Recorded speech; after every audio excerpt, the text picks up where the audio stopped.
जय हिंद दोस्तों, स्वागत है आपका फिर से एक बार आपका अपना YouTube channel FMSC group discussion में। दोस्तों एक बार फिर से हम लोग आ चुके हैं आप सभी के बीच में होमवर्क सीरीज को लेकर के। जैसा कि आप लोग को पता होगा, कल ही आप लोग को होमवर्क टेलीग्राम और व्हाट्सएप चैनल पे मिल गई होगी, तो उसी होमवर्क को आज फिर से आगे बढ़ाई जाएगी और होमवर्क सीरीज को लगातार चलाया जाएगा। और इस लुसेंट को इस तरह से पकड़ बनाना है ताकि एग्जाम में कहीं से भी क्वेश्चन आए तो उसको गोली की तरह उड़ा देना है। तो इसको लुसेंट सीरीज शुरू करने से पहले आप लोग को कल एक क्वेश्चन दिया गया था जिसका जवाब आप लोग कमेंट माध्यम से देना था। उस क्वेश्चन का जवाब क्वेश्चन था कि शेख सलीम चिश्ती का दरगाह कहाँ स्थित है। शेख सलीम चिश्ती का दरगाह कहाँ स्थित है, तो इसका आंसर हो जाएगा फतेहपुर सीकरी, जिसका जवाब हमारे बहुत सारे दोस्तों का आया है। इसमें से जो है कुछ दोस्तों का नाम लिया जाता है, उनका नाम हो जाएगा राकेश यादव, शिवम कुमार, सुमित यादव, रजनीकांत यादव और सुमन कुमार। ये सभी दोस्तों को बहुत बहुत धन्यवाद, और उन सभी दोस्तों को भी जिन्होंने जवाब दिया है, बहुत बहुत धन्यवाद कि आप लोगों ने हमारे वीडियो को लास्ट तक देखा और क्वेश्चन का सही जवाब दिए। तो आप लोग का ज़्यादा समय नहीं लेते हुए चलेंगे क्लास की ओर। और क्लास शुरू करने से पहले करेंट का क्लास, जो भी रोज़ का करेंट, डेली का करेंट होता है, करेंट क्लास शुरू किया जाएगा। तो बने रहिए हमारे वीडियो में लास्ट तक, और वीडियो थोड़ा भी अच्छा लगे तो इसको लाइक कीजिए, कमेंट कीजिए, शेयर कीजिए और सब्सक्राइब जरूर कर लीजिए, ताकि आपको जो भी अपडेट मिलते रहे और हमेशा आप लोग को सबसे पहले अपडेट मिलता रहे। तो शुरू करते हैं आज का क्लास करेंट अफेयर से। डेली करेंट अफेयर में आज का करंट बता दीजिएगा आप लोग। बताइएगा कि हाल ही में दुनिया का पहला 10 गीगाबाइट ब्रॉडबैंड नेटवर्क किसने लॉन्च किया है? ये चीन के द्वारा लॉन्च किया गया, बहुत सारा चीन के द्वारा किया गया है। ठीक है, अगला क्वेश्चन बता दीजिए आप लोग।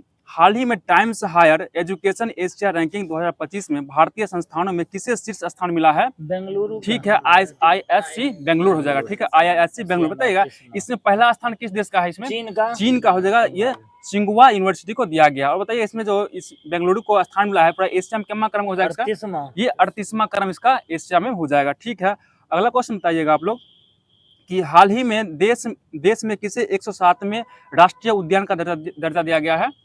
ये सिमलीपाल को दिया गया। बताइए सिमलीपाल कहाँ पड़ता है? ये उड़ीसा में पड़ता है। ठीक है, कान्हा नेशनल पार्क कहाँ पड़ता है? मध्य प्रदेश में पड़ता है। ठीक, कान्हा मध्य प्रदेश में पड़ता है। और बताइए पन्ना कहाँ पड़ता है?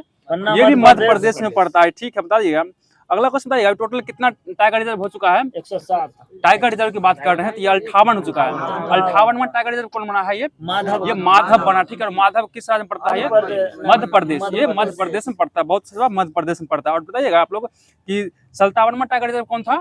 ये रातापानी। रातापानी भी कहाँ पड़ता है? ये मध्य प्रदेश में ही पड़ता है। ठीक है, और 56वां टाइगर रिजर्व ये गुरु घासीदास, ये छत्तीसगढ़ में पड़ता है। ठीक है, बताइएगा वर्तमान में रामसर साइट का संख्या कितना हो गया है? 89 रामसर साइट हो गई। ठीक है, अगला क्वेश्चन बताइएगा हाल ही में दिवंगत डॉक्टर के कस्तूरी रंगन का संबंध किससे था? इनका संबंध इसरो से था। इसरो से था। ठीक है, बताइएगा इसरो का स्थापना कब हुआ था? ठीक है, 15 अगस्त 1969 को ईस्वी का स्थापना किया गया था, इसरो का स्थापना किया गया था। ठीक है, बताइएगा वर्तमान में इसरो का अध्यक्ष कौन हो जाएंगे? बी नारायणन हो जाएंगे। और कितने क्रम के हैं ये 11वें क्रम के। और पूछेगा 10वें क्रम में कौन थे? एस सोमनाथ। एक पहले वाला याद रखना जरूरी है, पूछ देता है कि इससे पहले वाले कौन थे, तो एस सोमनाथ हो जाएंगे। ठीक है, बताइएगा इसरो द्वारा प्रोबा 3rd मिशन को किससे लॉन्च किया गया, किस यान के द्वारा लॉन्च किया गया था? 59 PSLV C-59 के द्वारा लॉन्च किया गया था। और बताइएगा SpaceX को किससे लॉन्च किया गया था? PSLV C-60 के द्वारा लॉन्च किया गया था। बहुत सही जवाब बता दीजिए आप लोग कि NVS-02 को किससे लॉन्च किया गया था? GSLV F-15 से लॉन्च किया। बताइए ये केम्मा उपग्रह था, ये केम्मा ग्रह था, ये केम्मा मिशन था, ये सोमा मिशन था। ठीक है, पूछेगा सोमा मिशन कौन था इसरो का, तो क्या हो जाएगा? NVS-02 हो जाएगा। और बता दीजिए आदित्य L1 को जो छोड़ा गया, इसको किससे लॉन्च किया गया था? ये सल्तावन PSLV C-57 से लॉन्च किया गया। और बता दीजिए अब चंद्रयान 3 को जो छोड़ा गया था, इसको किससे लॉन्च किया गया था?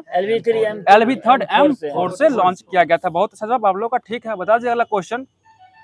हाल ही में भारतीय वायुसेना ने राफेल Su-30 MKI और S-400 वायु रक्षा प्रणाली के साथ कौन सा अभ्यास किया है? ये किया है कौन सा अभ्यास? आक्रमण अभ्यास। और किसके लिए क्या कर रहा है ये सभी?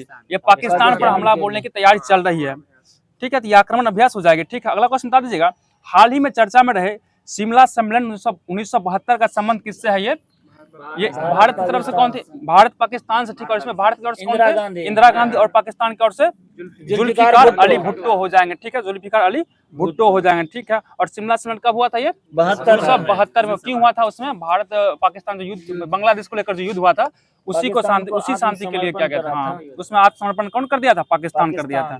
और फिर करेगा कुछ दिन में, टेंशन मत लीजिए।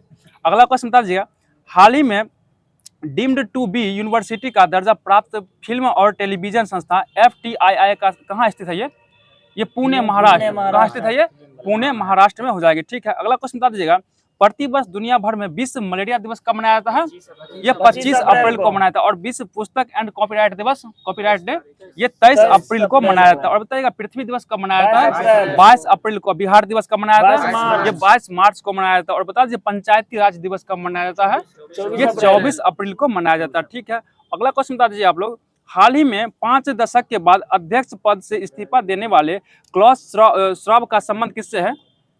ये WEF से है। WEF बताइएगा इसका फुल फॉर्म क्या होता है? वर्ल्ड इकोनॉमिक फंड हो जाएगा, यानी विश्व आर्थिक मंच हो जाएगा। बता दीजिए आप लोग WEF का स्थापना कब हुआ था? ये 1971 में। 1971 में क्या गया था, ठीक है। और बता दीजिए आप लोग WWF का स्थापना कब हुआ था? वर्ल्ड वाइड लाइफ फंड होता है, इसका स्थापना 1961 में हुआ था। और इसका मुख्यालय कहाँ हो जाएगा?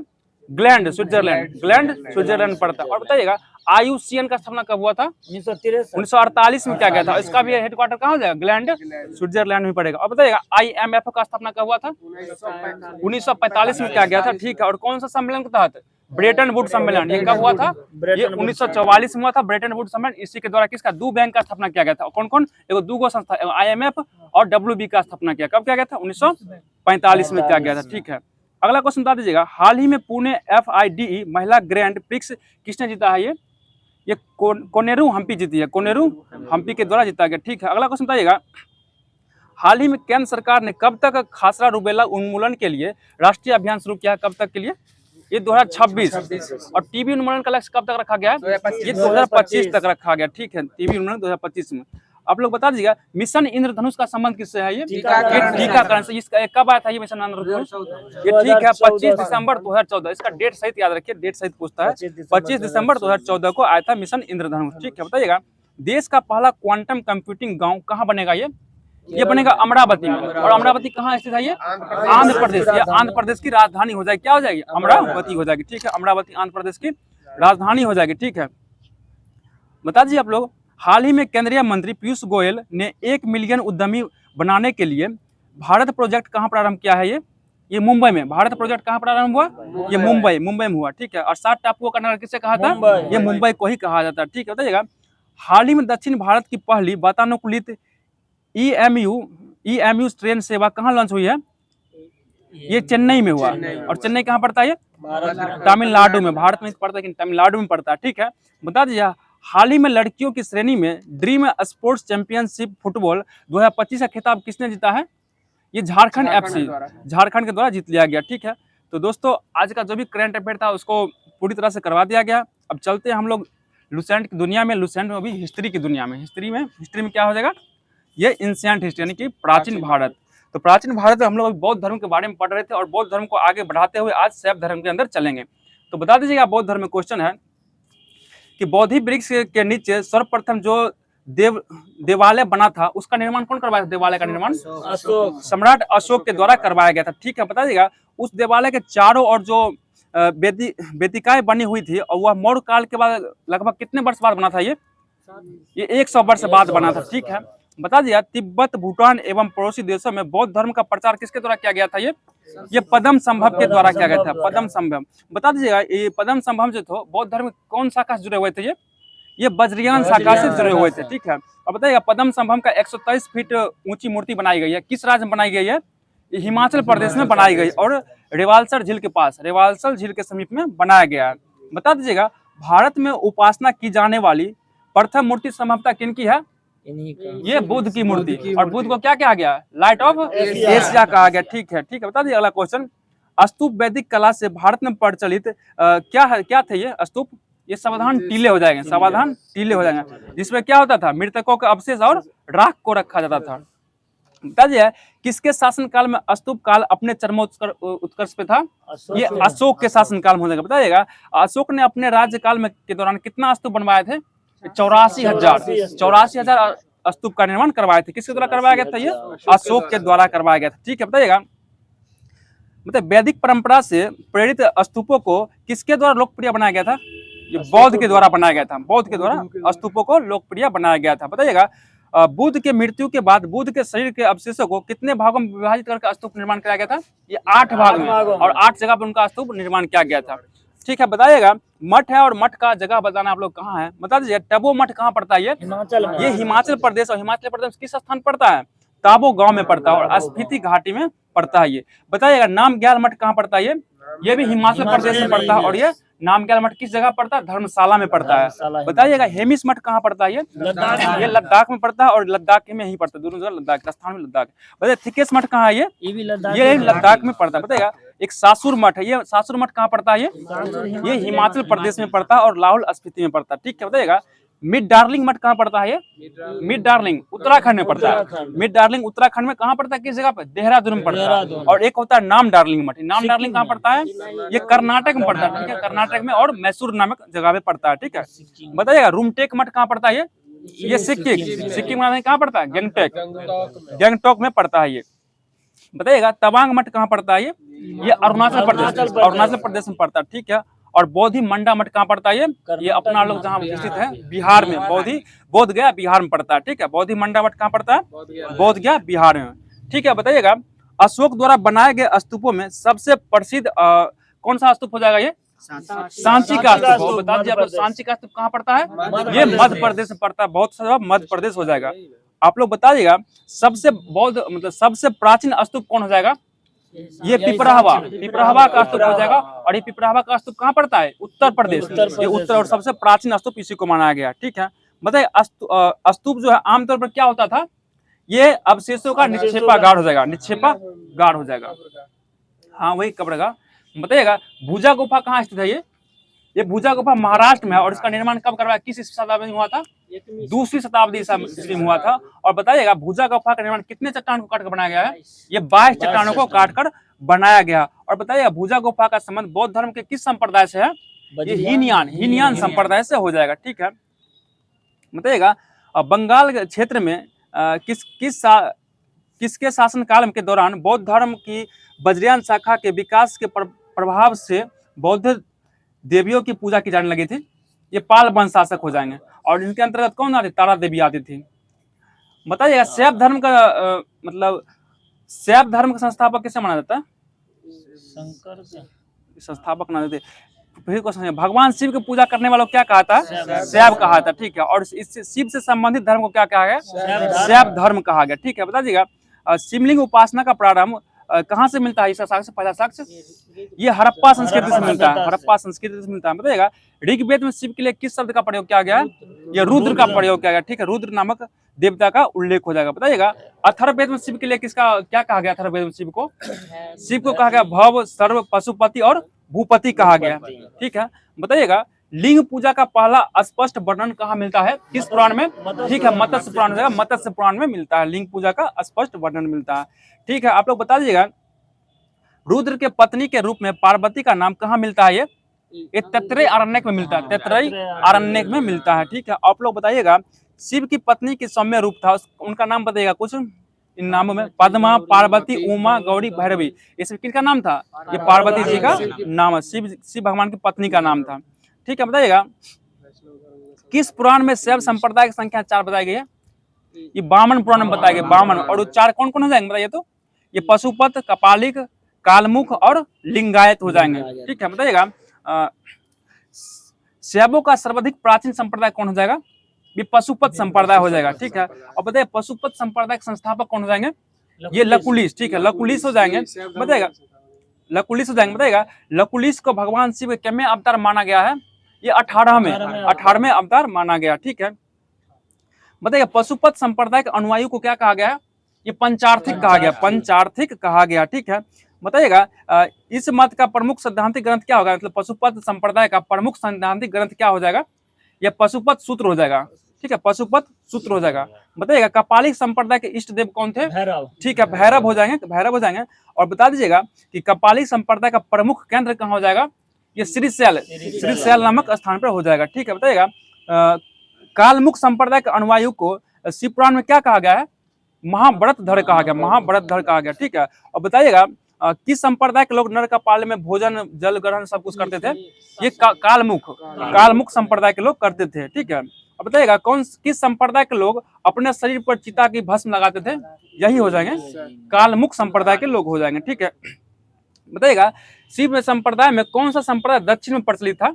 ये लिंगायत संप्रदाय कहाँ प्रचलित था? दक्षिण में प्रचलित था। और बताइए लिंगायत संप्रदाय का और क्या कहा गया है? जंगम। ठीक है, जंगम कहा गया। ठीक है, जंगम कहा गया। बता दीजिएगा लिंगायत संप्रदाय के लोग शिवलिंग की उपासना करते थे। ठीक है, बता दीजिएगा लिंगायतों का मुख्य धार्मिक ग्रंथ क्या हो जाएगा? शून्य संपादन हो जाएगा। ठीक है, बताइएगा वासव पुराण में लिंगायत संप्रदाय प्रवर्तक किसे माना गया है? ये अल्लभ प्रभु तथा उनके शिष्य वासव को माना गया है। ठीक है, बताइएगा आजीवक संप्रदाय के संस्थापक कौन हो जाएंगे? ये मौखलीपुत्र गोसाल हो जाएंगे। और घोर औकड़ियावाद संप्रदाय के संस्थापक ये पूरन कश्यप हो जाएंगे। और यदृच्छवाद संप्रदाय के संस्थापक ये आचार्य अजित हो जाएंगे। और भौतिकीवादी संप्रदाय के संस्थापक ये पकुद का चयन हो जाएंगे जो।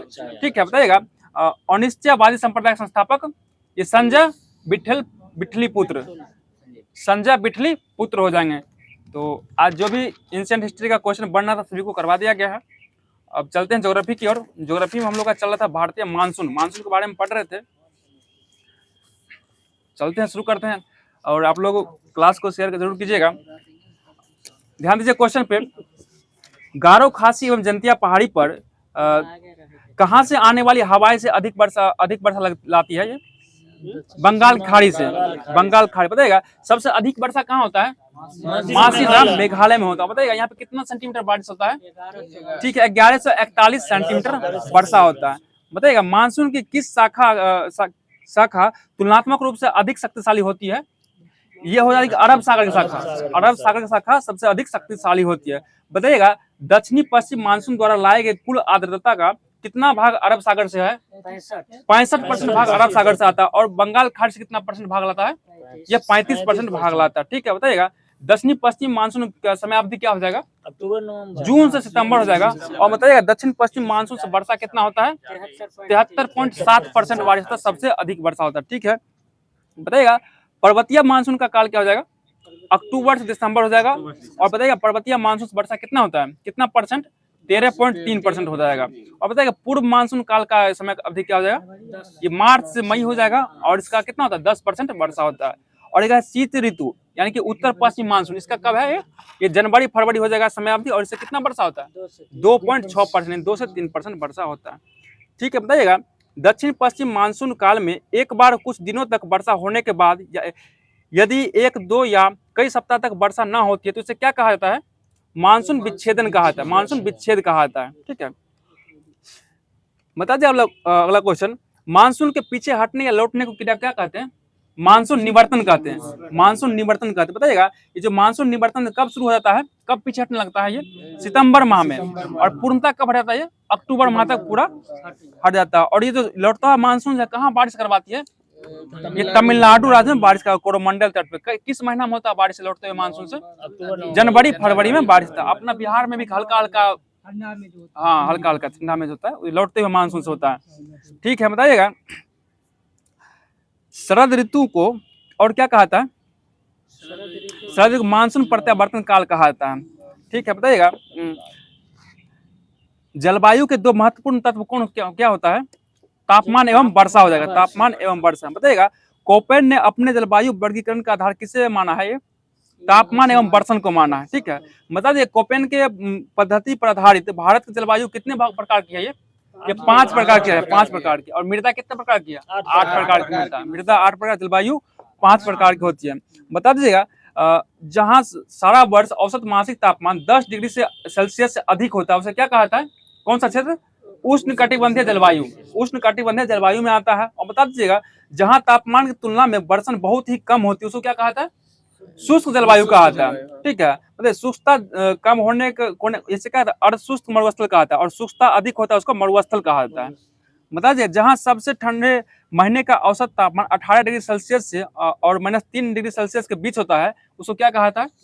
उसको गर्म जलवायु कहा था, उसको गर्म जलवायु कहा था। बताइएगा, एल नीनो एक जटिल मौसम तंत्र है, ये कितने वर्ष बाद दिखाई पड़ता है? ये 5 से 10 वर्ष बाद दिखाई पड़ता है, 5 से 10 साल बाद।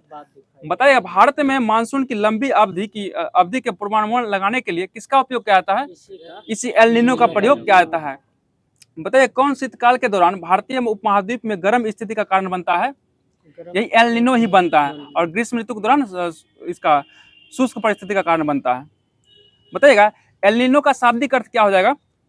ये बालक ईसा हो जाएगा, बालक ईसा हो जाएगा। ठीक है, बताइएगा, इसको बालक ईसा क्यों कहा गया?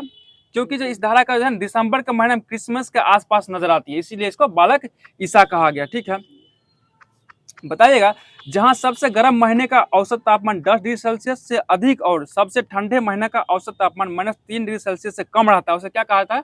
हिम जलवायु कहा था, हिम जलवायु कहा था। ठीक है, अगला क्वेश्चन बताइएगा, जहां सबसे गर्म महीने का तापमान 10 डिग्री सेल्सियस से कम रहता है, उसे क्या कहा था?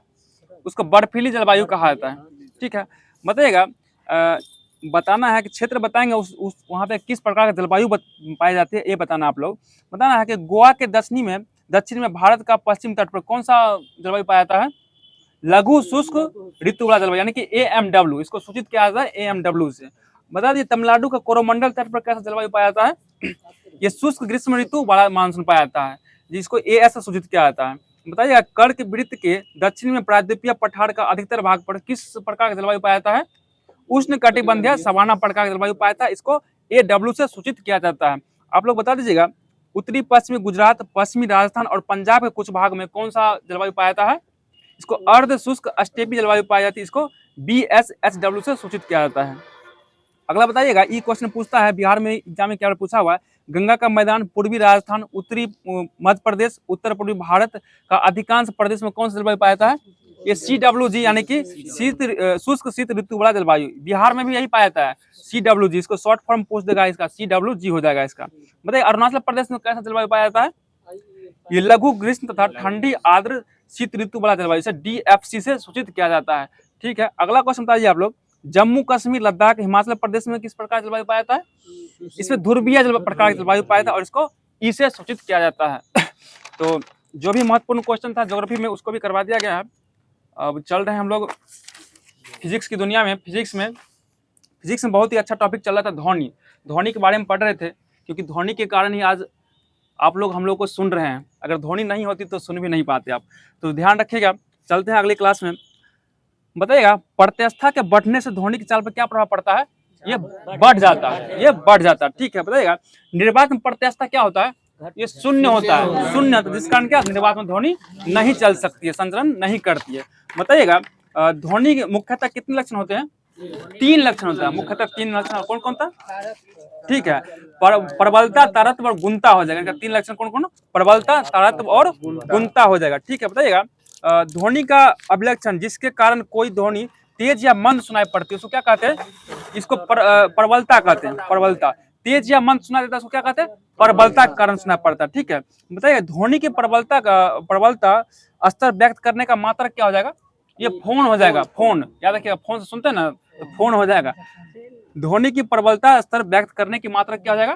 फोन हो जाएगा। ठीक है, बताइएगा, ध्वनि का वह लक्षण जिससे ध्वनि को मोटी या पतली कहा जाता है, उसे क्या कहा जाता है?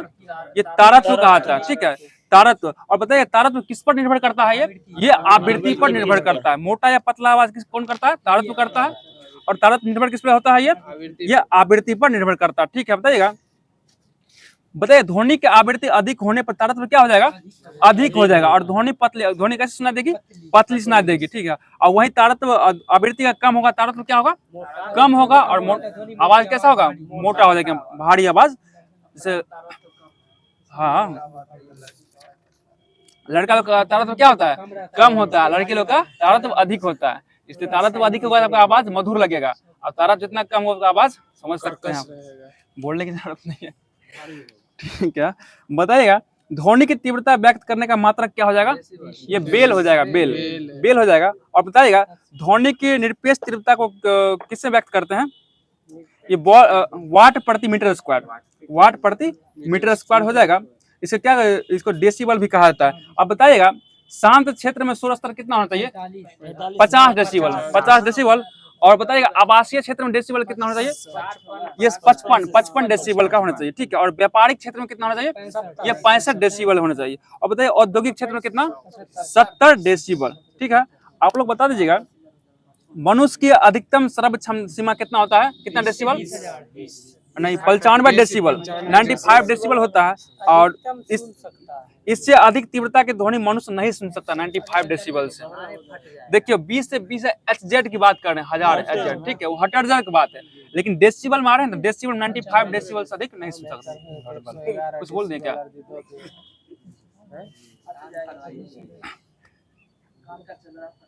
अच्छा ये बोल रहे थे। हाँ तो फट ही जाएगा कि 95 डेसिबल से अधिक मत सुनिएगा। हेडफोन में लगा देते हैं, फुल कर देते हैं, वो मत कीजिए, तो वो फटता है कान का। अगला क्वेश्चन बताइएगा ध्वनि ऊर्जा का वह परिमाण है जो ध्वनि संचरण की दिशा के लंबवत खींचे गए इकाई क्षेत्रफल से प्रति सेकंड गुजरती है, उसे क्या कहता है? ध्वनि की तीव्रता कहता है। बताइएगा प्रबलता सुनने वाले कान की सुग्राह्यता पर क्या करती है? निर्भर करती है। और ये तारक ध्वनि की तीव्रता ये निर्भर नहीं करती है। अगला क्वेश्चन बताइएगा जब ध्वनि तरंगे दूर स्थित किसी दृढ़ टावर या पहाड़ से टकराकर परावर्तित होती है तो इस परावर्तित ध्वनि को क्या कहता है? प्रतिध्वनि कहता है। ये प्रतिध्वनि कहता है, ठीक है। बताइएगा वो भी आएंगे। प्रतिध्वनि सुनने के लिए श्रोता और परावर्तक सतह के बीच की न्यूनतम दूरी कितना होना चाहिए? 17 मीटर या 16.6 मीटर, 16.6 मीटर या 17 मीटर। इसको 17 मीटर में लिया है और पूर्ण रूप से 16.6 मीटर होता है। बताइएगा कान पर ध्वनि का प्रभाव कितना सेकंड का होता है? ये 1/10 सेकंड का होता है। और बताइए बर्फ जो डुमा रहता है कितना भाग डुमा रहता है उसका? 9/10 डुमा रहता है, दिखाई पड़ता है 1/10। हाँ ठीक है। अगला क्वेश्चन बताइएगा यदि ध्वनि तरंगे किसी दृढ़ सतह से टकराकर परावर्तित होती है तो ये क्या कहलाता है? फिर से क्वेश्चन कहलाता है, वो क्या कहलाता है? प्रतिध्वनि कहलाता है। लेकिन क्वेश्चन और कुछ बोल रहे थे, फिर सुनिएगा कि यदि ध्वनि तरंगे किसी दृढ़ सतह से टकराकर परावर्तित होती है तो किसमें कोई परिवर्तन नहीं होता है? ये ध्वनि के काल में कोई परिवर्तन नहीं होता, ठीक है। बताइएगा किसके कारण ध्वनि दिन की अपेक्षा रात में अधिक सुनाई पड़ती है, अधिक दूर तक जाती है? ये ध्वनि के अपवर्तन के कारण, ठीक है, ध्वनि के अपवर्तन कारण, ठीक है। अगला क्वेश्चन बता दीजिए आप लोग कि किसी बड़े हॉल में उत्पन्न होने वाली ध्वनि दीवार से बार बार परावर्तन के कारण काफी समय तक बनी रहती है। यह बार बार परावर्तन जिसके कारण ध्वनि का अस्थायित्व होता है उसे क्या कहते हैं? ये अनुरणन कहते हैं, ये अनुरणन कहते हैं, ठीक है। बताइएगा जब किसी वस्तु के कंपनों की स्वाभाविक आवृत्ति किसी चालक बल के कंपनों की आवृत्ति के बराबर होती है तो वह वस्तु बहुत अधिक आयाम से कंपन करने लगती है, इसे क्या कहते हैं? इसको अनुनाद कहते हैं। अनुनाद। बताइएगा रेडियो किस सिद्धांत पे काम करता है? ये अनुनाद के सिद्धांत पे ही काम करता है, ठीक है। बताइएगा अमेरिका का जो ये ट्रेकोमा पुल है इसका क्षतिग्रस्त होने का कारण क्या हो जाएगा? ये अनुनाद के कारण हो जाएगा। अब बता दीजिएगा कि सैनिकों की टुकड़ी पुल पार करते समय अनुनाद की स्थिति के कारण बचने के लिए क्या करते हैं? वो पैर से पैर कदम नहीं चलते। अगर वो चलेंगे तो अनुनाद पैदा होगा और पुल टूटने का संभावना रहता है, और टूट जाएगी तो ये क्षति हो जाएगा, ठीक है। बताइएगा जब समान आवृत्ति या आयाम की दो ध्वनि तरंगे एक साथ किसी बिंदु पर पहुंचते हैं तो उस बिंदु पर ध्वनि ऊर्जा का पुनः वितरण हो जाता है, इसे क्या कहते हैं? इस घटना को ध्वनि का व्यतिकरण कहते हैं। ये ध्वनि का व्यतिकरण हो जाएगा, ठीक है। बताइएगा यदि दोनों तरंगे उस बिंदु पर एक ही काल में पहुंचती है तो वह ध्वनि की तीव्रता अधिक होती है, तो इसे क्या कहते हैं? इसको संपोषी व्यतिकरण कहते हैं, ठीक है। और यदि दोनों तरंगे विपरीत काल में पहुंचती है तो वहां तीव्रता न्यूनतम होती है, उसे क्या कहते हैं? ये विनाशी कहते हैं, विनाशी व्यतिकरण कहते हैं, इसको विनाशी व्यतिकरण कहते हैं। बताइए ध्वनि का तरंग दैर्घ्य कितना कोटि का होता है? 1 मीटर की कोटि का होता है, ठीक है, 1 मीटर की कोटि का होता है। बताइएगा वैसा तरंग जो अपने ही स्थान पर फैलती है और सिकुड़ती है लेकिन आगे नहीं बढ़ती, ऐसे तरंग को क्या कहते हैं? अपरिगामी तरंग कहते हैं, अपरिगामी तरंग कहते हैं। तो दोस्तों ये फिजिक्स का भी जो भी था क्वेश्चन उसको देख लिया गया। अब चलते हैं विविध में। विविध में आप लोग अच्छा से याद करके आएंगे होंगे, यहाँ से कहीं ना कहीं एक क्वेश्चन पूछ ही देता, कहीं से कहीं ना मिल ही जाएगा आपको। पहले क्या चल रहा था इसमें? इसमें प्रमुख शोध संस्था चल रहा था, शोध संस्थान उसका मुख्यालय कहाँ है। और उसके बाद समाधि स्थल के बारे में पढ़ेंगे और उसके बाद प्रमुख व्यक्तियों के लोकप्रिय उपनाम पढ़ेंगे। बताइएगा केंद्रीय जूट औद्योगिक अनुसंधान संस्था कहाँ है? ये कोलकाता में हो जाएगा, ठीक है। बताइए राष्ट्रीय मस्तिष्क अनुसंधान केंद्र कहाँ है?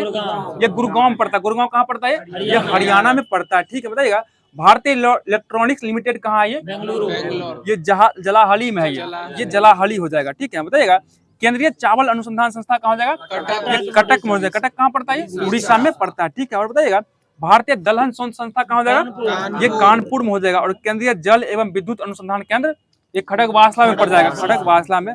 और बताइएगा भारतीय जैविक डेटा केंद्र कहाँ पड़ता है? ये फरीदाबाद में पड़ता है, ये फरीदाबाद में पड़ता है। और बताइएगा भारतीय चारागाह एवं चारा अनुसंधान संस्था कहाँ हो जाएगा? ये झांसी में। और झांसी से 18 विद्रोह के नेतृत्व कौन किए थे? रानी लक्ष्मीबाई के द्वारा किया गया था, ठीक है। बताइएगा राजघाट समाधि स्थल किससे संबंधित है? राजघाट महात्मा गांधी से हो जाएंगे, ठीक है। और शांतिवन किसके संबंधित है? जवाहरलाल नेहरू। शांतिवन जवाहरलाल नेहरू हो जाएंगे। और विजय घाट किससे है? ये लाल बहादुर शास्त्री से हो जाएंगे, विजय घाट लाल बहादुर शास्त्री। और बताइए शक्ति स्थल किससे संबंधित है? ये इंदिरा गांधी से हो जाएगा। और बताइएगा अभय घाट संबंधित है? ये मोरारजी देसाई से संबंधित है। और बताइए किसान घाट चौधरी चरण सिंह, किसान नेता चौधरी चरण सिंह से संबंधित है। और उदय भूमि किससे संबंधित है? के आर नारायण से संबंधित है। और वीर भूमि ये राजीव गांधी से संबंधित हो जाएगा, ठीक है। बताइएगा महाप्रयाण घाट किससे संबंधित है? ये डॉक्टर राजेंद्र प्रसाद हो जाएंगे, ठीक है। बताइएगा नारायण घाट किससे संबंधित है? ये गुलजारी लाल नंदा हो जाएंगे, गुलजारी लाल नंदा हो जाएंगे। और बताइए समता स्थल किससे संबंधित है? ये जगजीवन राम हो जाएंगे। और बताइए चित्रा भूमि ये अम्बेडकर हो जाएंगे। और बताइए एकता स्थल किससे है? ये ज्ञानी जैल सिंह हो जाएंगे। और कर्म भूमि शंकर दयाल शर्मा हो जाएंगे। अब बताइए सदैव अटल, बता दीजिए ये अटल बिहारी वाजपेयी, इनके नाम में लगा हुआ अटल, तो अटल बिहारी वाजपेयी हो जाएंगे। बताइएगा सीमांत गांधी के नाम से किसे जाना जाता है? खान अब्दुल गफ्फार खान को जाना था। और राष्ट्रपिता किन्हें कहा गया है? ये महात्मा गांधी को कहा गया। और बापू किसे कहा गया? ये भी महात्मा गांधी को कहा गया। और बताइए वृद्ध पुरुष किसे कहा गया है?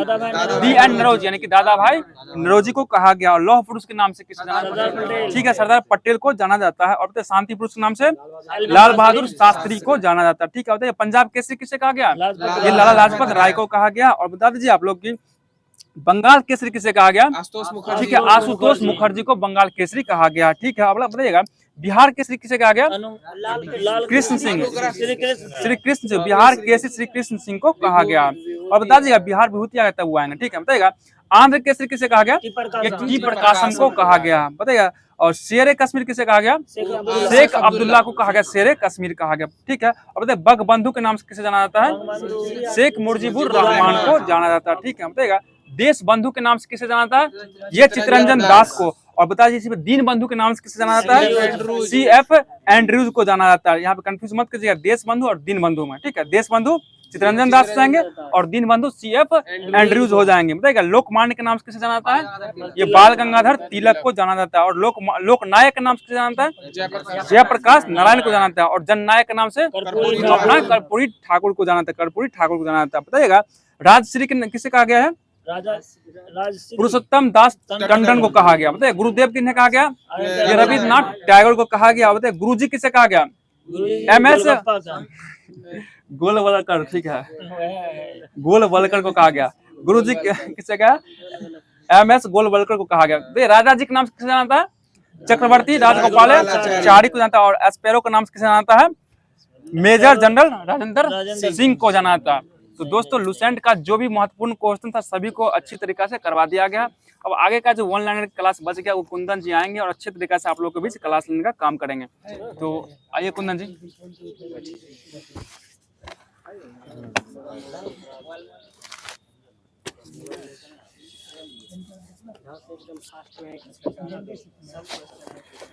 बहुत बहुत धन्यवाद साथियों, जो कि आप लोग हमारे इस चैनल से बने हुए हैं और अंत तक बने रहते हैं और कमेंट माध्यम से पूछे गए क्वेश्चन का आंसर देने का प्रयास करते हैं। तो आज की कड़ी में जो वन लाइनर है दर्पण का सारभूत संग्रह मेरे द्वारा स्टार्ट किया जा रहा है, तो आप लोग ध्यान से सुनिएगा और जवाब देने का प्रयास जरूर करिएगा। बताइएगा विशाल स्नानागार कहाँ मिले हैं? ग्रेट बाथ मोहनजोदड़ो से मिले हैं। बताइए महात्मा बुद्ध किस वंश से संबंधित है? शाक्य वंश से संबंधित थे। बताइए कलिंग युद्ध के बाद किस स्रोत में सम्राट अशोक के रूपांतरण की जानकारी मिली है? 13वां अभिलेख से हो जाएगा। और अशोक का सबसे बड़ा अभिलेख कौन सा था? 7वां अभिलेख हो जाएगा। बताइए 13वीं शताब्दी में राजस्थान के माउंट आबू में प्रसिद्ध दिलवाड़ा मंदिर किसने बनवाया था? तेजपाल के द्वारा बनवाया गया था। दिलवाड़ा जैन मंदिर कैसा जैन मंदिर था? बताइए किस राजपूत राजा ने मोहम्मद गौरी को पहली बार हराया था? भीम द्वितीय के द्वारा। इसको बघेल भीम भी कहा गया। बताइए दिल्ली सल्तनत का वह सुल्तान जिसने सती प्रथा को रोकने का प्रयास किया था? मोहम्मद बिन तुगलक, MBT के द्वारा रोकने का प्रयास किया गया था। बताइए चित्तौड़ का कीर्ति स्तंभ किसने बनवाया था? हाँ सही जवाब है, राणा कुंभा के द्वारा बनवाया गया था चित्तौड़ का कीर्ति स्तंभ। बताइए अकबर का दीन इलाही बनने का मूल उद्देश्य क्या था? विश्व बंधुत्व यानी विश्व भाईचारा हो जाएगा। बताइएगा मराठा राज की पेशवा व्यवस्था किसने शुरू की थी? बालाजी विश्वनाथ के द्वारा प्रारंभ किया गया। बताइए मराठा साम्राज्य का द्वितीय संस्थापक कौन था? बाजीराव प्रथम हो जाएगा। बाजीराव प्रथम। बताइएगा जब ईस्ट इंडिया कंपनी का गठन हुआ था उस समय भारत का मुगल बादशाह कौन था? अकबर का। बताइए अकबर का राज्याभिषेक कितनी वर्ष की आयु में हुआ था? 14 वर्ष की आयु में इसका राज्याभिषेक हुआ था। और अकबर का राज्याभिषेक कहाँ हुआ था? कालानौर में। और वर्तमान में कालानौर किस नाम से जाना जाता है? गुरदासपुर के नाम से जाना जाता है। बताइएगा गांधी जी ने किस धार्मिक ग्रंथ को अपनी माता कहा है? भगवत गीता को गांधी जी के द्वारा माता कहा गया है। बताइए दीनबंधु मित्र द्वारा लिखी गई नील दर्पण का अंग्रेजी में अनुवाद किनके द्वारा किया गया था? मधुसूदन दत्त के द्वारा। किनके द्वारा किया गया था? मधुसूदन दत्त के द्वारा। बताइएगा किस गवर्नर जनरल का नाम राज्य हड़प नीति के साथ जुड़ा हुआ है?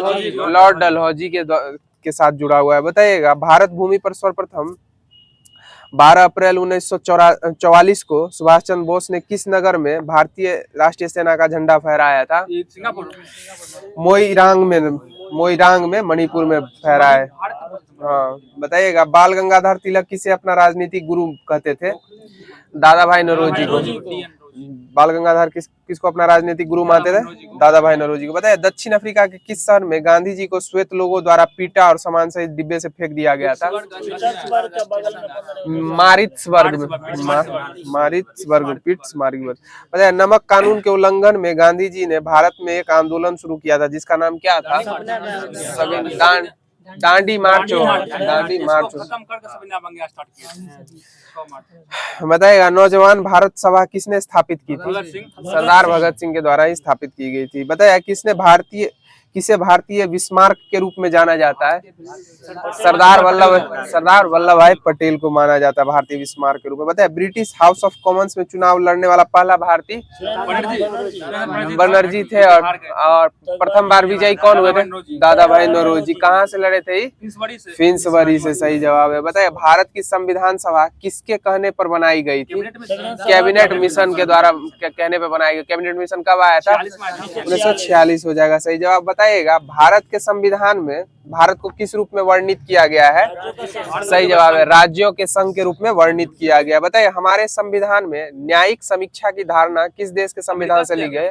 सही है न्यायिक समीक्षा की अवधारणा अमेरिका से ली गई है। बताइए वह कौन सा मौलिक अधिकार है जिसे डॉक्टर भीमराव अम्बेडकर ने संविधान का दिल कहा है? अनुच्छेद 32 संवैधानिक उपचारों का अधिकार हो जाएगा। सही जवाब है। बताइएगा जब राष्ट्रपति और उपराष्ट्रपति दोनों के पद एक साथ खाली होते हैं तो राष्ट्रपति पद पर अस्थायी रूप से कौन कार्य करता है? सर्वोच्च न्यायालय के मुख्य न्यायाधीश। और बताइए राष्ट्रपति को शपथ कौन दिलाता है? सर्वोच्च न्यायालय के मुख्य न्यायाधीश ही शपथ दिलवाते हैं राष्ट्रपति को। बताइएगा भारत सरकार का संवैधानिक अध्यक्ष कौन होता है? राष्ट्रपति हो जाएगा। भारत सरकार का संवैधानिक अध्यक्ष राष्ट्रपति हो जाएगा। बताइएगा मंत्रिपरिषद सामूहिक रूप से किसके प्रति उत्तरदायी होता है? लोकसभा के प्रति उत्तरदायी होगा। बताइएगा हाउस ऑफ द पीपुल्स को लोकसभा का नाम किस वर्ष दिया गया था? 1954 में दिया गया। कब दिया गया था? 1954 में दिया गया था। बताइएगा भारत के पहले चुनाव आयुक्त कौन थे? सुकुमार सेन हो जाएंगे। भारत के पहले चुनाव आयुक्त सुकुमार सेन। सुकुमार सेन हो जाएंगे। बताइएगा पारिस्थितिकी निकाय में ऊर्जा का प्राथमिक स्रोत क्या होता है? सौर ऊर्जा हो जाएगा। बताइएगा विश्व का विशालतम पारिस्थितिकी तंत्र क्या है?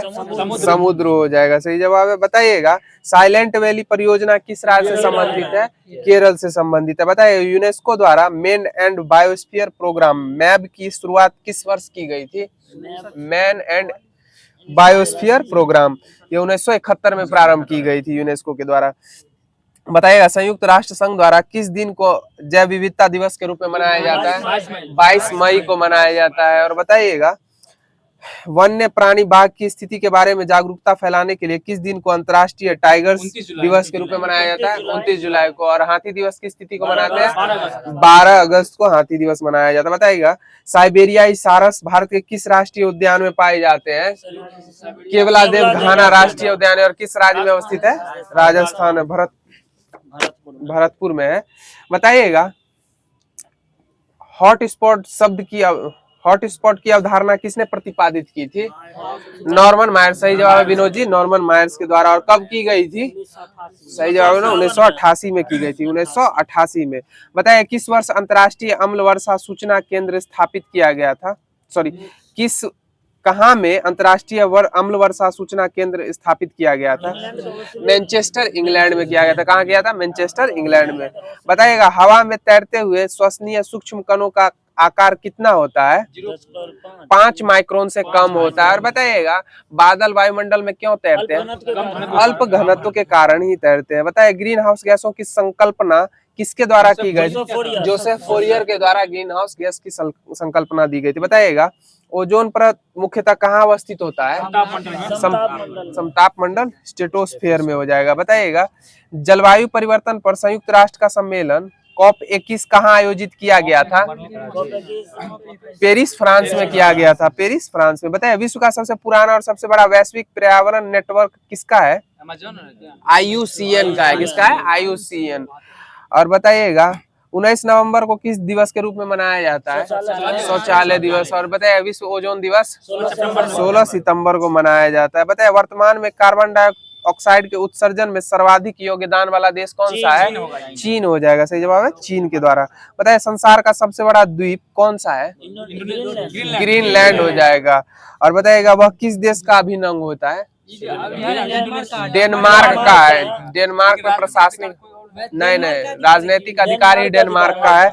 और डेनमार्क की राजधानी कहाँ है? कोपेनहेगन हो जाएगा।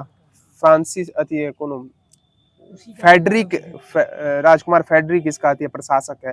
3 बीघा कॉरिडोर किन देशों को जोड़ता है? भारत और बांग्लादेश को जोड़ता है। बताइएगा किस महाद्वीप को अंधकारमय महाद्वीप की संज्ञा दी गई है? अफ्रीका महाद्वीप को अंधकारमय महाद्वीप की संज्ञा दी गई है। बताइएगा नक्शों पर क्षेत्रफल मापने के लिए प्रयुक्त यंत्र क्या होता है?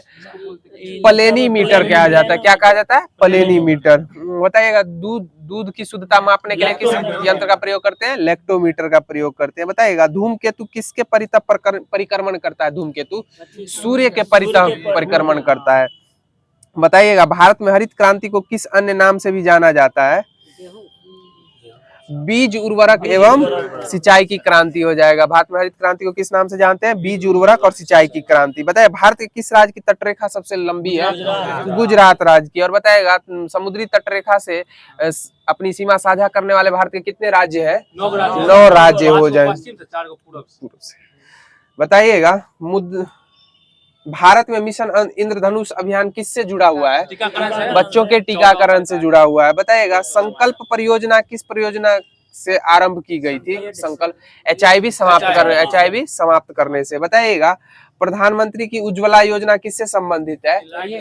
LPG सिलेंडर से। और बताइए LPG में मुख्यतः क्या क्या किस का मिश्रण होता है?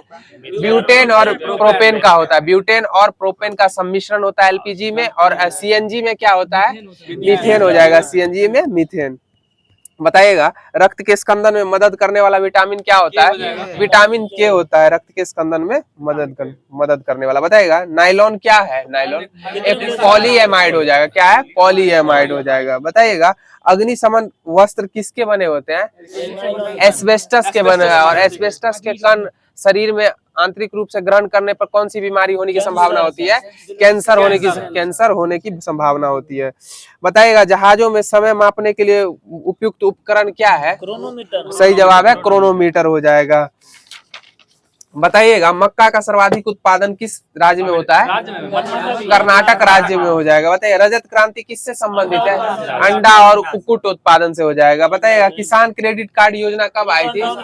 1998 में किसान क्रेडिट कार्ड योजना आई थी। बताइएगा मिली जुली ही खेती को कौन सी कृषि कहा जाता है? मिश्रित कृषि भी कहा जाता है। सही जवाब है। बताइएगा खाद्यान्नों का न्यूनतम समर्थन मूल्य किस वर्ष शुरू किया गया था?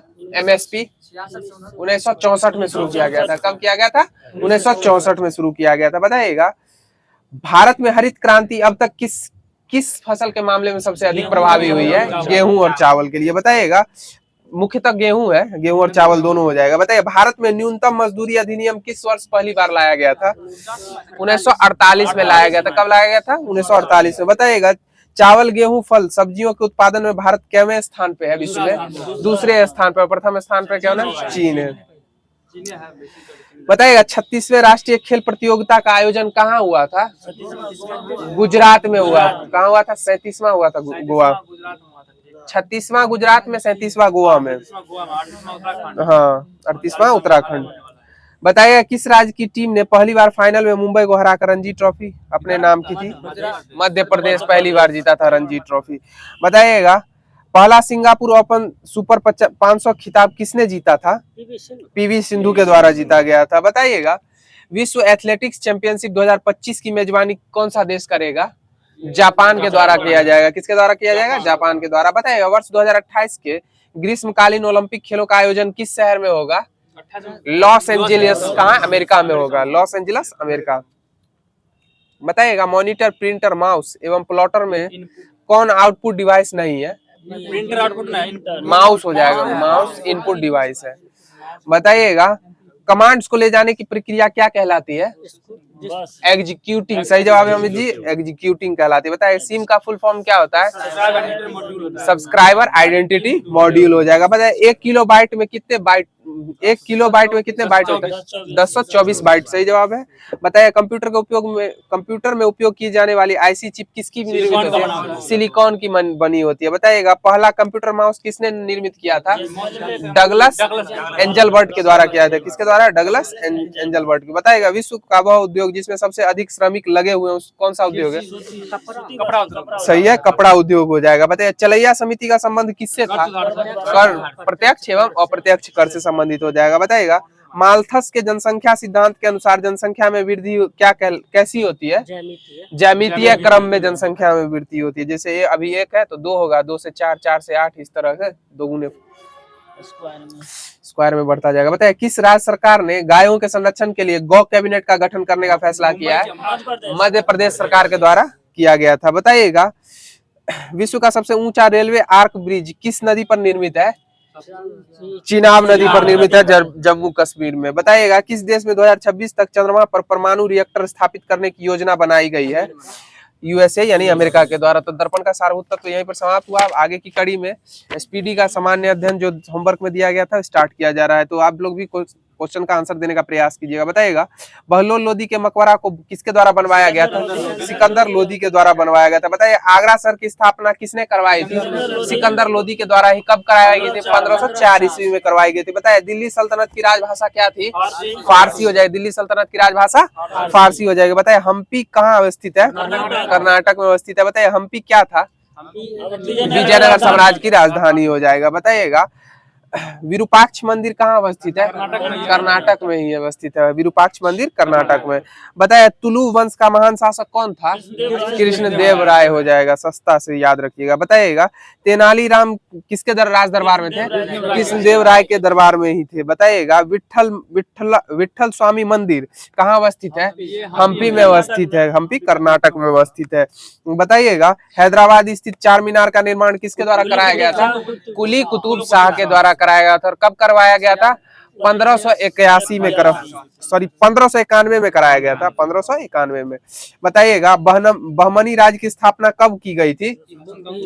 1347 में की गई थी। कब की गई थी? 1347 में। बताइए कश्मीर का अकबर किसको कहा गया है? जैनुल अबादीन को कश्मीर का अकबर कहा गया है। सही जवाब है।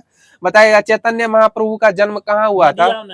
बंगाल के नादिया में हो जाएगा। सही जवाब। बताइएगा अद्वैतवाद के संस्थापक कौन थे? शंकराचार्य हो जाएंगे। और द्वैतवाद के माधवाचार्य हो जाएंगे। बताइएगा विशिष्टाद्वैतवाद के संस्थापक कौन थे? निम्बकाचार्य। विशिष्टाद्वैतवाद के निम्बकाचार्य हो जाएंगे। बताइए बाबर के पिता का नाम क्या था? उमर शेख मिर्जा हो जाएगा। सही जवाब है। बाबर के पिता का नाम उमर शेख मिर्जा। बताइएगा बाबर का पूरा नाम क्या था? जहीरुद्दीन बाबर हो जाएगा। जहीरुद्दीन बाबर। बताइए बाबर का कब्र कहाँ है? काबुल में है। काबुल में है बाबर का कब्र। बताइए बाबर ने प्रथम बार तोप का प्रयोग कहाँ किया था? बजौरा एवं भेरा के युद्ध में किया। कहाँ किया था? बजौरा एवं भेरा के युद्ध में। बताइए खानवा का युद्ध किस किस के मध्य हुआ था? राणा सांगा और बाबर के मध्य हुआ था। जिसमें कौन विजयी हुआ था? बाबर विजयी हुआ था 1527 में खानवा का। बताइए बाबरनामा का फारसी में अनुवाद किसके द्वारा किया गया था? अब्दुल रहीम खान खाना के द्वारा किया गया था। किसके द्वारा किया था? अब्दुल रहीम खान खाना के द्वारा। बताइएगा बाबर का उत्तराधिकारी कौन हुआ था? हुमायूं हो गया था। बाबर का उत्तराधिकारी हुमायूं। बताइए ज्योतिष में कौन विश्वास रखता था? हुमायूं विश्वास रखता था। बताइएगा दीन पनाह नामक नगर किसके द्वारा बसाया गया था? हुमायूं के द्वारा ही बसाया गया था। बताइएगा चौसा का युद्ध कब हुआ था?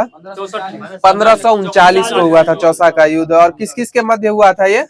शेरशाह एवं हुमायूं के मध्य हुआ था, जिसमें हुमायूं पराजित हुआ था। बताइए शेरशाह का बचपन का नाम क्या था?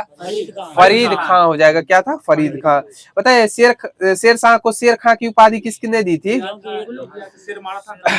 बहार खां लोहानी के द्वारा दी गई थी। किसके द्वारा? बहार खां लोहानी के द्वारा। बताइएगा अपने नाम से खतूबा किसने पढ़वाया था? शेरशाह के द्वारा ही पढ़वाया गया था। बताइएगा स्वप्नवास व दाता की रचना किसने की थी? भाष्य ने की थी। बताइएगा अकबर का राजस्व मंत्री कौन था? टोडरमल हो जाएगा। बताइएगा अकबर ने खाना की उपाधि किसको दी थी? बैरम खान को दी थी, जो उनके संरक्षक हो जो। और ये शाहरुख भी था अकबर का। बताइएगा अकबर द्वारा चित्तौड़ पर विजय कब की गई थी? 1567 में की गई थी। कब की गई थी? 1567 में। बताइएगा मनसबदारी प्रथा कब लागू की गई? मनसबदारी प्रथा किसके द्वारा लागू की गई थी? अकबर के द्वारा लागू की गई थी। बताइए इबादत खाना किसके द्वारा स्थापित किया गया था? अकबर के द्वारा स्थापित किया गया था। बताइए अकबर का राज कवि कौन था? फैजी हो जाएगा। कौन था? फैजी हो जाएगा। बताइएगा मीराबाई किसके समकालीन थी? तुलसीदास के समकालीन थी। किसके समकालीन थी? तुलसीदास के। और ये लोग लोधी के समकालीन थे। बताइएगा मीराबाई के गुरु कौन थे? रैदास हो जाएंगे। मीराबाई के गुरु कौन थे? रैदास। बताइएगा सप्ताह के 7 दिन 7 रंग के कपड़े पहनने का नियम किसने बनाया था? हुमायूं के द्वारा ही बनवाया गया था। अब बताइए पुर्तगाली यात्री नुन्नूज किसकी शासनकाल में भारत आया था?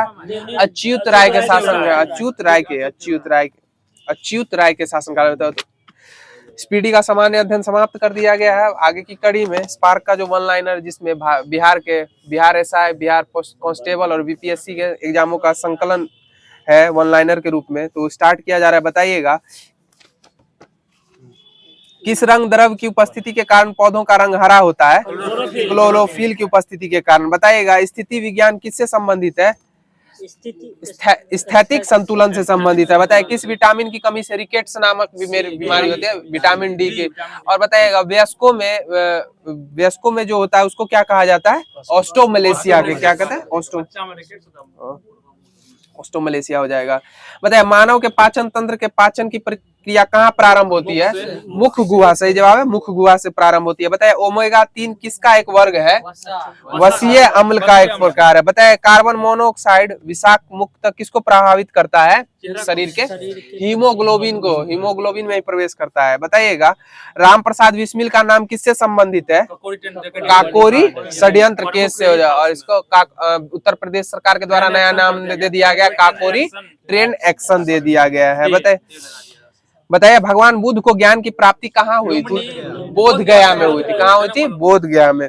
और महात्मा बुद्ध की मृत्यु कहाँ हुई थी? कुशीनगर में हुई थी। उसको क्या कहा गया है? महापरिनिर्वाण कहा गया। क्या कहा? महापरिनिर्वाण। बताइएगा इंडियन नेशनल कांग्रेस के 1931 के कराची अधिवेशन की अध्यक्षता किसके द्वारा की गई थी? सरदार वल्लभ भाई पटेल के द्वारा ही की गई थी। बताइएगा पंचायती राज का सबसे मुख्य भाग क्या है? ग्राम सभा हो जाएगा। क्या हो जाएगा? ग्राम सभा। बताइए कौन सा एक आदेश किसी व्यक्ति को गैर कानूनी ढंग से बंदी बनाए जाने पर उसकी स्वतंत्रता सुनिश्चित करने के लिए उच्चतम न्यायालय द्वारा जारी किया जाता है? बंदी प्रत्यक्षीकरण हो जाएगा। बताइए भारत की पहली महिला मुख्यमंत्री कौन थी? सुचेता कृपलानी हो जाएगा। भारत की पहली महिला राज्यपाल कौन हो जाएंगी? सरोजिनी नायडू जी हो जाएंगी। सरोजिनी नायडू हो जाएगा। बताइए भारत की राजकोषीय नीति किसके द्वारा प्रतिपादित की जाती है? वित्त मंत्रालय के द्वारा प्रतिपादित की जाती है। बताइए किस कारण से दिन और रात होते हैं? पृथ्वी के घूर्णन के कारण दिन और रात होते हैं। और मौसम का परिवर्तन किसमें? परिक्रमण के कारण मौसम का निर्माण होता है और दिन और रात घूर्णन के कारण नहीं होते हैं। सही जवाब है। बताइए नगर कोझिकोड क्या कहलाता है? केरल का कालीकट कहलाता है। क्या कहलाता है? कालीकट। बताइए Deenbandhu Chhotu Ram thermal power station कहाँ स्थित है? हरियाणा। हरियाणा के कहाँ स्थित है? यमुना नगर में स्थित है। कहाँ है? यमुना नगर में। बताए किसी भी चित्र पर एक जैसे वर्षा वाले स्थानों को जोड़ने वाली रेखा क्या करती है? समवर्षा रेखा। आइसो हाइट्स कहलाती है। बताइएगा स्वर्ण क्रांति किससे संबंधित है? बागवानी से संबंधित है। किससे? बागवानी से संबंधित है। बताइए अलास्का किस देश में अवस्थित है? संयुक्त राज्य अमेरिका से। बताइएगा अलास्का पूर्व में किस देश का भाग था? रूस का हो जाएगा। रूस का भाग था। रूस के द्वारा इसको स्थानांतरित करके अमेरिका को दे दिया गया है, बेचा गया था। बताइएगा ऊर्जा का सबसे बड़ा वैकल्पिक स्रोत क्या होता है? सौर ऊर्जा हो जाएगा। बताइए सौर ऊर्जा प्लेटों में उपयुक्त किया जाने वाला तत्व क्या होता है? सिलिकॉन हो जाएगा। बताइएगा राष्ट्रीय गीत किस उपन्यास से लिया गया है? आनंद मठ से लिया गया है। बताइएगा सुब्रतो कप का संबंध किस खेल से? फुटबॉल से। फुटबॉल में खिलाड़ियों की संख्या कितनी होती है? 11 होती है। बताइए रग्बी फुटबॉल में खिलाड़ियों की संख्या 15 होती है। सही जवाब है। बताइएगा एंगस्ट्रम किसकी इकाई है? तरंग दैर्घ्य की इकाई है। एंगस्ट्रम किसकी इकाई है? तरंग दैर्घ्य की। बताइएगा इलेक्ट्रो ईईजी। बताइए ईईजी का मस्तिष्क में परीक्षण करने का। बताइएगा बीएमआई परीक्षण जो होता है किसके लिए किया जाता है? बीएमआई ये मोटापा के लिए किया जाता है। बीएमआई मोटापा के लिए। और ईसीजी किसके लिए होता है? हृदय के लिए। और ईसीजी का फुल फॉर्म होता है इलेक्ट्रोकार्डियोग्राम हो जाता है। और ईईजी का फुल फॉर्म क्या होता है? इलेक्ट्रोइंसेफ्लोग्राम हो जाता है। इंसेफ्लोग्राम। ईईजी हो जाएगा आपका मस्तिष्क के लिए और ईसीजी हृदय के लिए। सही जवाब है हृदय के लिए। बहुत बहुत सही जवाब। बताइएगा मधुबनी शैली जो एक प्रकार की पेंटिंग है किस राज्य से संबंधित है?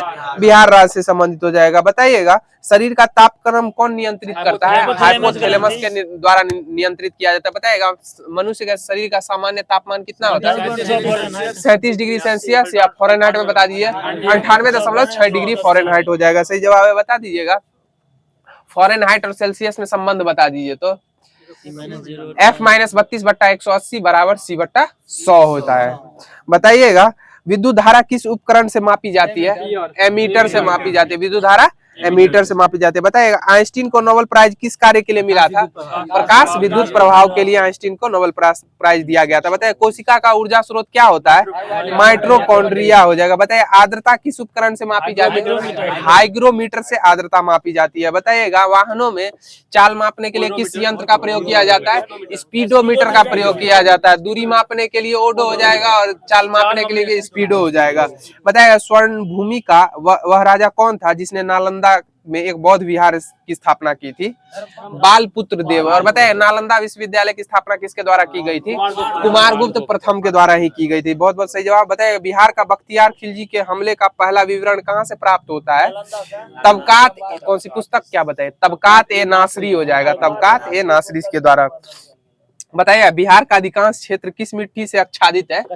कछारी मिट्टी से आच्छादित। बताइएगा जलोढ़ मृदा जो होती है भारत में कितने प्रतिशत पाई जाती है? 24% हो जाएगा। कितना होगा? 24%। और पुरानी जलोढ़ मृदा को क्या कहा जाता है? बांगड़। और नई को खादर कहा गया। बहुत बहुत सही जवाब। बताइए कौन सा देश विश्व में रेशम का सबसे बड़ा उत्पादक है? चीन हो जाएगा। बताइए दूध से मक्खन निकालने के लिए कौन सी प्रक्रिया का प्रयोग किया जाता है? अपकेंद्री बल का प्रयोग किया जाता है। बताइए दूध से मक्खन निकालने के पश्चात दूध का घनत्व तो क्या हो जाता है? बढ़ जाता है। बताइए महान सम्राट कनिष्क किससे संबंधित है? किस वंश से? कुषाण वंश से संबंधित है। और सोने के शुद्ध सिक्के किन्होंने चलाए थे? कुषाणों के द्वारा ही चलाए गए थे। बताइएगा भारत में पंचायती राज लाने का मुख्य उद्देश्य क्या था? ग्रामों को जोड़ना। ग्राम राजनीतिक शक्तियों का विकेंद्रीकरण कर उन्हें कैबिनेट मंत्रियों को देना। बताए किस तत्व का परमाणु द्रव्यमान, किसी तत्व का परमाणु द्रव्यमान क्या होता है? प्रोटॉन एवं न्यूट्रॉन का संयोग यानी योग होता है। बताइएगा। तो स्पार्क का वन लाइनर यहीं पर समाप्त किया जाता है। आगे की कड़ी में स्पीडी का करंट अफेयर जो होमवर्क के माध्यम से दिया गया था वो स्टार्ट किया जा रहा है। बताइएगा 54वां दादा साहेब फाल्के पुरस्कार किसको दिया गया है? मिथुन चक्रवर्ती को दिया गया। सही जवाब है। बताइएगा किस राज्य ने देसी गाय को राजमाता का दर्जा दिया है? महाराष्ट्र राज्य के द्वारा दिया गया है। किस राज्य के द्वारा दिया गया है? महाराष्ट्र के द्वारा। बताइएगा 25वां लाल बहादुर शास्त्री राष्ट्रीय पुरस्कार 2024 किसे प्रदान किया गया है?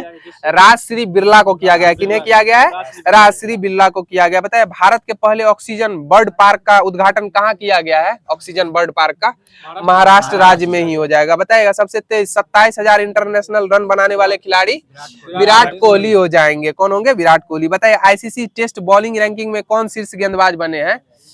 जसप्रीत बुमराह। सही जवाब है। बताइएगा T20 वर्ल्ड कप 2024 में प्लेयर ऑफ द टूर्नामेंट का खिताब किनके द्वारा जीता गया था?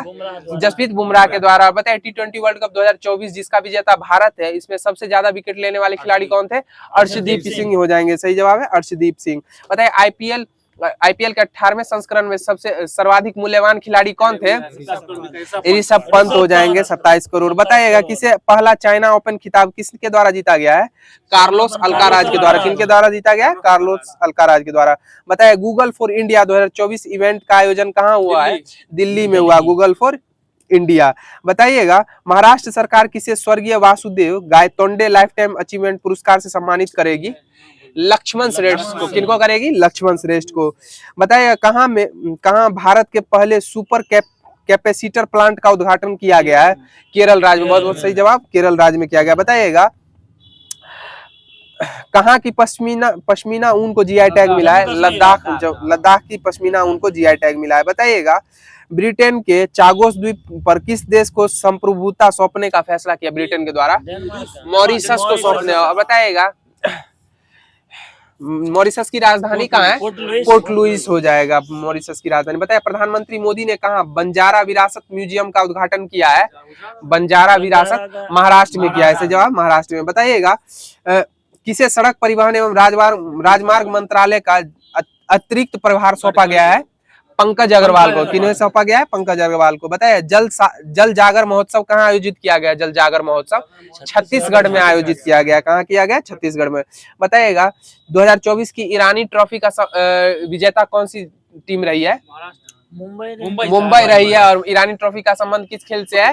क्रिकेट से संबंधित हो जाएगा। किससे हो जाएगा? क्रिकेट से संबंधित। बताइएगा 70वें नेशनल फिल्म अवार्ड में सर्वश्रेष्ठ पार्श्व गायक पुरस्कार से किसे सम्मानित किया गया है? अरिजीत सिंह को किया गया। किन्हें किया गया है? अरिजीत सिंह को। बताइएगा भारतीय विदेश व्यापार संस्थान कहाँ अपना पहला विदेशी परिसर खोलेगा? भारतीय विदेश व्यापार संस्थान कहाँ अपना पहला विदेशी परिसर खोलेगा? दुबई में खोलेगा। बताइए आर्कटिक ओपन बैडमिंटन प्रतियोगिता कहाँ शुरू की गई है? फिनलैंड में शुरू की गई है। और नाटो का यह क्या सदस्य था? 31वां सदस्य हो जाएगा। बताइएगा और फिनलैंड की राजधानी कहाँ है? हेलेंस्की हो जाएगा। सही जवाब है। बताइए किस देश में रुपए कार्ड को भुगतान की शुरुआत की गई है?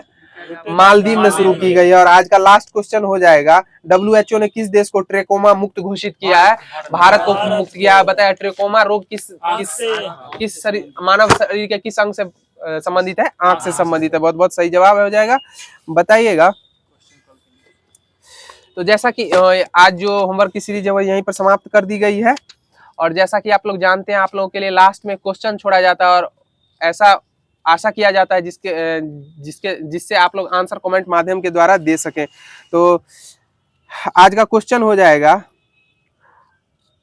उद्योग की रोटी भारतीय उद्योग में किसको कहा गया? उद्योग की रोटी भारतीय उद्योग में किसे कहा गया? तो इसका आंसर आप लोग कमेंट माध्यम से करेंगे। और जैसा कि हम लोग आशा करते हैं कि होमवर्क सीरीज के माध्यम से आप लोगों के तैयारी को बेहतर करने का प्रयास किया जाता है, तो आशा है कि आप लोग हमारे इस चैनल को ज्यादा से ज्यादा अपने दोस्तों में शेयर करें, लाइक करें और सब्सक्राइब करें।